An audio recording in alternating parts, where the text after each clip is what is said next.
ಪರಿಸ್ಥಿತಿ. ಬನ್ನಿ, ಸಿದ್ದು ದುತ್ತರಗಾವಿ ಮತ್ತು ಆ ತಾಯಿ ನಮ್ಮ ಜೊತೆ ನೇರ ಸಂಪರ್ಕದಲ್ಲಿದ್ದಾರೆ ಬಾಗಲಕೋಟೆಯಿಂದ. ಸಿದ್ದು, ಮೊದಲು ನೀವು ಮಾತಾಡಿ. ಇದು 95ರಲ್ಲಿ ಭೂಸ್ವಾಧೀನ ಪ್ರಕ್ರಿಯೆ ಯಾಕೆ ಆಗಲಿಲ್ಲ ಇವ್ರದ್ದು?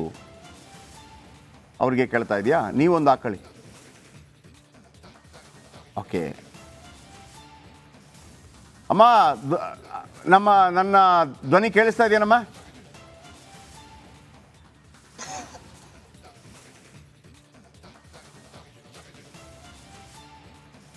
ಧ್ವನಿ ಕೇಳಿಸ್ತಾ ಇದೆಯೇನಮ್ಮ? ಹಲೋ,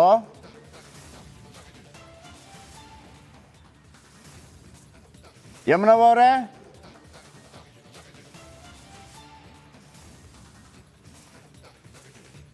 ಓಕೆ, ಸ್ವಲ್ಪ ಸಿದ್ದು ನೀವು ಮಾತಾಡಲಿ. ನೋಡಿ,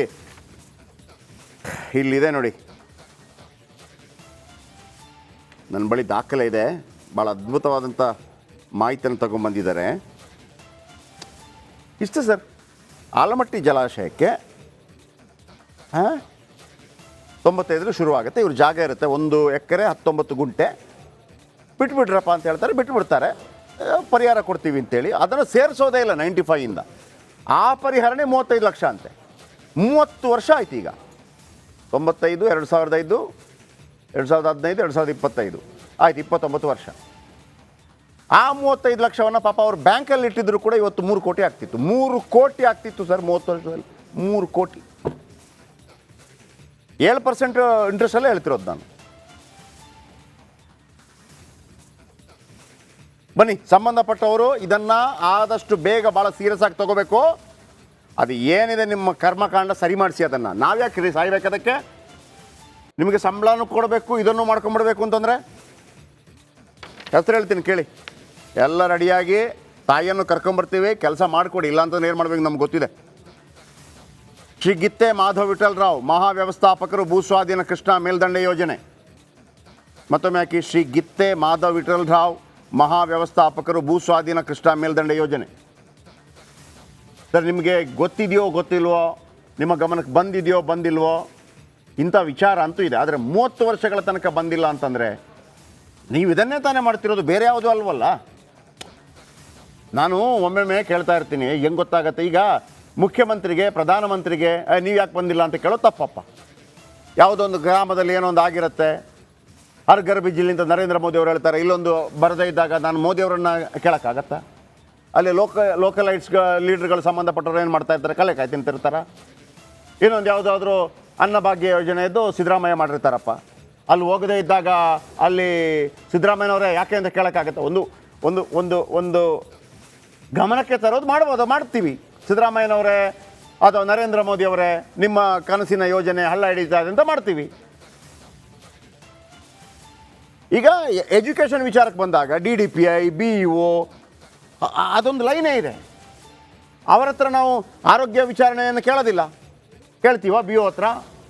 ಇಲ್ಲಿ ಯಾಕೆ ನೈರ್ಮಲ್ಯ ಸರಿ ಇಲ್ಲ ಅಂತ ಕೇಳ್ತೀವ? ಇಲ್ಲ. ಹಾಗೇನೆ ನೀರು ಸರಬರಾಜು ವಿಚಾರಕ್ಕೆ ಬಂದಾಗ ಅಲ್ಲಿಯ ಇಂಜಿನಿಯರ್ಗಳನ್ನು ಕೇಳ್ತೀವಿ, ಕರೆಂಟ್ನವ್ರನ್ನ ಕೇಳ್ತೀವಿ. ಅವರವರ ಕೆಲಸ ಭಾಳ ಕ್ಲಿಯರ್ ಇದೆ. ನಮಗೆ ದೊಡ್ಡದು ಅಂತ ಅನಿಸತ್ತೆ, ಅವ್ರಿಗೆ ಆ ಕೆಲಸ ಮಾತ್ರ ಇರೋದು. ಕಂದಾಯ ಇಲಾಖೆಯವರಿಗೆ ಕಂದಾಯ ಇಲಾಖೆ ಡಿಪಾರ್ಟ್ಮೆಂಟೇ ಇದೆ. ಅವನು ಶಿಕ್ಷಣದ ಬಗ್ಗೆ ತಲೆ ಕೆಡಿಸ್ಕೋಬೇಕು ಅಂತಿಲ್ಲ, ನೀರು ಯಾಕೆ ಬಂದಿಲ್ಲ ಅಂತ ತಲೆ ಕೆಡಿಸ್ಕೋಬೇಕು ಅಂತಿಲ್ಲ. ಅವನು ಭೂಮಿ ಬಗ್ಗೆ ಮಾತ್ರ ತಲೆ ಕೆಡಿಸ್ಕೊತಾನೆ ಅಷ್ಟೇ.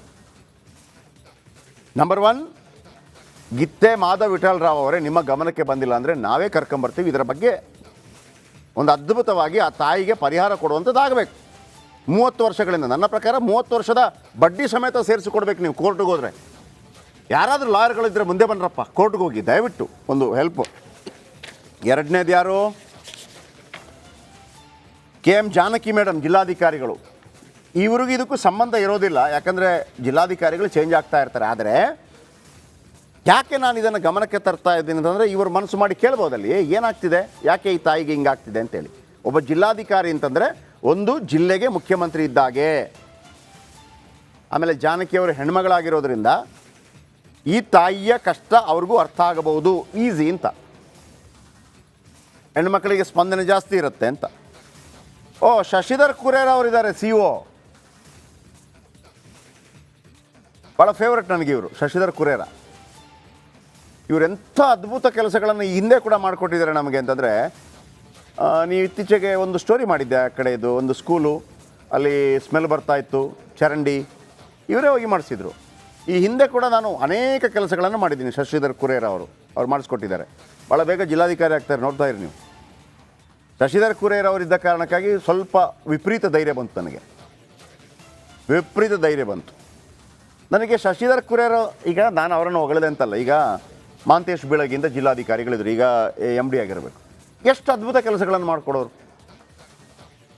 ಆಮೇಲೆ ಅನೇಕ SP ಗಳಿದ್ದಾರೆ, CO ಗಳಿದ್ದಾರೆ, ಜಿಲ್ಲಾಧಿಕಾರಿಗಳಿದ್ದಾರೆ. ನೋಡ್ರಿ, ತಹಶೀಲ್ದಾರ್ ಸಮೇತ, ಗ್ರಾಮ ಪಂಚಾಯತಿ PDOನೇ ಆಗಿರಲಿ, ನೀವು ಅದ್ಭುತ ಕೆಲಸ ಮಾಡ್ತೀರಾ. ತಲೆ ಮೇಲೆ ಹೊತ್ಕೊಂಡು ಮೆರೆಸ್ತೀವಿ, ನಿಮ್ಮನ್ನು ತಲೆ ಮೇಲೆ ಹೊತ್ಕೊಂಡು ಮೆರೆಸ್ತೀವಿ. ಅಲ್ಲಿ SP ಇದ್ದ ಜಿಲ್ಲಾಧಿಕಾರಿಗಳು ಮಾತ್ರ ಹಂಗಲ್ಲ, ಯಾರೇ ಆಗಿರಲಿ ನೀವು ಅದ್ಭುತ ಕೆಲಸ ಮಾಡ್ತೀರಾ, ತಲೆ ಮೇಲೆ ಹೊತ್ಕೊಂಡು ಮೆರಿತೀವಿ ಸರ್. ನಮಗೆ ಸಲ್ಯೂಟ್ ಮಾಡೋಕ್ಕೂ ಗೊತ್ತು, ಬುಲೆಟ್ ಹೊಡೆಯೋಕ್ಕೂ ಗೊತ್ತು ಅಷ್ಟೇ.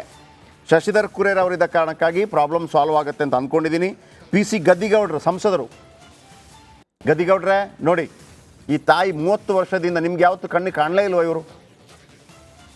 ಐ ಅಗ್ರಿ, ನೀವು ಸಂಸದರು, ಸಣ್ಣ ಸಣ್ಣ ವಿಚಾರಗಳು ಅರ್ಥ ಆಗುತ್ತಾ ಇಲ್ವಾ ಅಂತ. ಅರ್ಥ ಆಗಿಲ್ಲ ಅಂತಂದರೆ ಈಗಲಾದರೂ ಹೇಳ್ತಾ ಇದ್ದೀವಿ. ಇವರ ಫಾಲೋವರ್ಸ್ಗಳು ಇರ್ತಾರಲ್ವ, ಅವ್ರ ಆಫೀಸಲ್ಲಿ ಮ್ಯಾನೇಜ್ ಮಾಡೋರು, ಗದ್ದಿಗೌಡರು ಅದು ಬಂದರು, ಒಂದು ಫೋಟೋ ತೆಗೆದು ಕೊಡಿ ಅಣ್ಣ, ಹಿಂಗಾಗಿದೆ ತಾಯಿಗೆ, ಏನೋ ಹೇಳ್ತಾ ಇದ್ದಾರೆ, ಕರ್ಸೋಣ, ಮಾತಾಡೋಣ ಮಾಡಿ.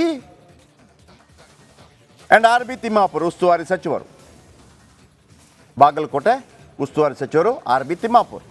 ಜೊತೆಗೆ ಈ ಹಿಂದೆ ಯಾರಿದ್ರು, ಗೋವಿಂದ ಕಾರಜೋಳ ಕೂಡ ಅಲ್ಲಿಂದ ಇದ್ದರು. ನಿಮ್ಮೆಲ್ಲರ ಗಮನಕ್ಕೆ ಸರ್, ನನಗೆ ಗೊತ್ತಿಲ್ಲ ಆ ತಾಯಿ ಯಾವ ಜಾತಿನೋ ಮತ್ತೊಂದೋ, ತಾಯಿ ಅಷ್ಟೇ, ಕಷ್ಟದಲ್ಲಿದ್ದಾರೆ ಅಷ್ಟೇ, ನೋವಲ್ಲಿದ್ದಾರೆ ಅಷ್ಟೇ, ಮಾಡಿಕೊಡ್ಬೇಕು. ಓಕೆ, ನೋಡಿ ಎಷ್ಟು CM ಚೇಂಜ್ ಆದರು? 14. ನೋಡಿ, 94ರಲ್ಲಿ ದೇವೇಗೌಡರಿದ್ದರು, ಆ ಟೈಮಲ್ಲಿ ಶುರುವಾಗುತ್ತೆ ಇದು ಕೆಲಸ. ಆಮೇಲೆ JH ಪಟೇಲ್ರು ಬಂದರು, ಈ ತಾಯಿಗೆ ಏನಾಗಲಿಲ್ಲ. SM ಕೃಷ್ಣ ಬಂದರು 1999ಅಲ್ಲಿ, ಆಗಲಿಲ್ಲ. ಧರ್ಮಸಿಂಗ್ ಬಂದರು 2004ರಲ್ಲಿ, ಈ ತಾಯಿಯ ಕಣ್ಣೀರೋರ್ಸೋರು ಯಾರೂ ಬರಲಿಲ್ಲ. ಕುಮಾರಸ್ವಾಮಿ ಬಂದರು 2006ರಲ್ಲಿ, JDS ಬಂತು, ಆಗಲಿಲ್ಲ. 35 ದಿವಸ ರಾಷ್ಟ್ರಪತಿ ಆಡಳಿತ ಬಂತು, ಕೆಲಸ ಆಗಲಿಲ್ಲ. ಯಡಿಯೂರಪ್ಪ ಬಂತು, BJP ಗೌರ್ಮೆಂಟ್ ಬಂತು 7 ದಿನ, ಆಮೇಲೆ ರಾಷ್ಟ್ರಪತಿ ಆಡಳಿತ ಬಂತು 191 ದಿನ. ಯಡಿಯೂರಪ್ಪ ಮತ್ತೆ ಮುಖ್ಯಮಂತ್ರಿ ಆದರು, ಸದಾನಂದ ಗೌಡರಾದರು, ಜಗದೀಶ್ ಶೆಟ್ಟರಾದರು, ಸಿದ್ದರಾಮಯ್ಯ ಆದರು, ಮತ್ತೆ ಯಡಿಯೂರಪ್ಪ ಆದರು, ಕುಮಾರಸ್ವಾಮಿ ಆದರು, ಯಡಿಯೂರಪ್ಪ ಆದರು, ಬೊಮ್ಮಾಯಿ ಆದರು, ಸಿದ್ದರಾಮಯ್ಯ ಆದರು. ಕಾಂಗ್ರೆಸ್ಸು ಬಂತು, BJP ಬಂತು, JDS ಬಂತು, ಜನತಾ ಪಾರ್ಟಿ ಬಂತು. ಮಣ್ಣಾಂಗಟ್ಟಿ ಈ ತಾಯಿಗೇನೂ ಆಗಿಲ್ಲ, ಈ ತಾಯಿಗೇನಾದರೂ ಇವತ್ತು ಒಂದು ನ್ಯಾಯ ದೊರಕಿಸುವಂಥ ಪ್ರಯತ್ನದಲ್ಲಿ ರಿಪಬ್ಲಿಕನ್ ಪ್ರಯತ್ನ ಪಡ್ತಾ ಇದೆ. ನಮಗೆ ಹೆಮ್ಮೆ ಇದೆ ಅದರ ಬಗ್ಗೆ. ಅದಕ್ಕೆ ನಾನು ಪದೇ ಹೇಳ್ತಾ ಇರ್ತೀನಿ, ನೀವು ನಿಮ್ಮ ಜಾತಿ ನೋಡಿಕೊಂಡು, ನಿಮ್ಮ ಯಾವುದೋ ಹಾಳು ಬಿದ್ದಿರೋ ಸಿದ್ಧಾಂತ ನೋಡಿಕೊಂಡು ಓಟ್ ಹಾಕಬೇಡಿ. ನೀವು ಏನೇ ಓಟ್ ಹಾಕಿದರೂ ಕೂಡ ಈ ಸಮಾಜದ ಏಳಿಗೆಗಾಗಿರುವಂಥದ್ದು, ಈ ದೇಶದ ಏಳಿಗೆಗಾಗಿರುವಂಥದ್ದು, ಪ್ರತಿಯೊಬ್ಬ ಮನುಷ್ಯನ ಏಳಿಗೆಗಾಗಿರುವಂಥದ್ದು. ಇದು ಗೊತ್ತಿದೆ ನಮಗೆ. ಅರ್ಧ ಗಂಟೆ ಬೈತೀರಿ ನೀವು ನಮ್ಮನ್ನು, ಕೆಲವು ವಿಚಾರಗಳಲ್ಲಿ ಇರಲಿ, ತೊಂದರೆ ಇಲ್ಲ, ನೀವು ಬೈಬೇಕು, ಸುಮ್ಮನೆ ಇರಬಾರ್ದು, ಬೈಬೇಕು, ಟೀಕೆ ಟಿಪ್ಪಣಿಗಳು ಮಾಡಬೇಕು. ನಾನು ಯಾವತ್ತೂ ಅದಕ್ಕೆ ವಿರೋಧ ಅಲ್ಲ. ಮಾಧ್ಯಮವನ್ನು ಟೀಕೆ ಮಾಡಬೇಕು, ಆದರೆ ಮಾಧ್ಯಮ ಒಂದು ಪವರ್ಫುಲ್ ಮೀಡಿಯಾ ಆದ ಕಾರಣಕ್ಕಾಗಿ ಈ ತಾಯಿಯ ಒಂದು ಇಶ್ಯೂಗಳನ್ನು ಎತ್ತಿದಾಗ ಅಲ್ಲಿ ನಾವು ಸಮಾಜ ಸೇವೆ, ಮತ್ತೊಂದು ಸೇವೆ, ಮಗದೊಂದು ಸೇವೆ ಅಂತ ಮಾಡ್ತಾ ಇರ್ತೀವಲ್ಲ, ಅವರು ಬರಬೇಕು. ಅದಕ್ಕೆ ಒಂದು ಅವಕಾಶ ಇದು. ಹೆಂಗೆ ಬರಬೇಕು ಅಂತಂದರೆ, ಇಲ್ಲ ನಾವು ದಲಿತರಿಗೆ ಮಾತ್ರ ಮಾಡ್ತೀವಿ ಅಥವಾ ಲಿಂಗಾಯತರಿಗೆ ಮಾತ್ರ, ಹಂಗಲ್ಲ ಅಂತ. ಇದು ಸಮಾಜದ ಕೆಲಸ, ಅದು ಗೊತ್ತಿಲ್ಲ ನಮಗೆ ಯಾವ ಜಾತಿ ಅಂತ. ಬರಬೇಕು. ದಲಿತ ಸಂಘರ್ಷ ಸಮಿತಿನೂ ಬಂದು ಕೆಲಸ ಮಾಡ್ಬೋದು, ಇವ್ರದ್ದು ಕರ್ನಾಟಕ ರಕ್ಷಣಾ ವೇದಿಕೆಯೂ ಮಾಡ್ಬೋದು, ಲಿಂಗಾಯತ ಸಮಾಜನೂ ಮಾಡ್ಬೋದು, ಅಲ್ಲಿಲ್ಲ ಒಕ್ಕಲಿಗ ಸಮಾಜನೂ ಮಾಡ್ಬೋದು, ಕುರುಬ ಸಮಾಜನೂ ಮಾಡ್ಬೋದು. ಸಮಾಜಕ್ಕೆ ನಮ್ಮ ಕೆಲಸ ಇಲ್ವಾಗಿದ್ದರೆ ಸ್ವಾಮೀಜಿಗಳು ಕೇವಲ ಜಾತಿಗಳಿಗೆ ಮಾತ್ರ ಸೀಮಿತ ಆಗ್ಬಿಟ್ರಂಗೆ, ಮೌಲ್ಯಗಳಿಲ್ವಾ, ಫಾದರ್ಗಳಿಲ್ವಾ? ಮಾಡಬೇಕಾ ಕೆಲಸವನ್ನು? ಮತ್ತೆ ಸಮಾಜ ಅಂದರೆ ಏನು? ಮಣ್ಣಂಗಟ್ಟಿ ನಿಂದು ನೀನು ನೋಡಿ, ನಂದು ನಾಡು ನೋಡಿದಂದರೆ. ಸಿದ್ದು ದುತ್ರಗಾವ್ ಇದ್ದಾರೆ, ಅವ್ರನ್ನ ಮಾತಾಡಿಸ್ತೀನಿ.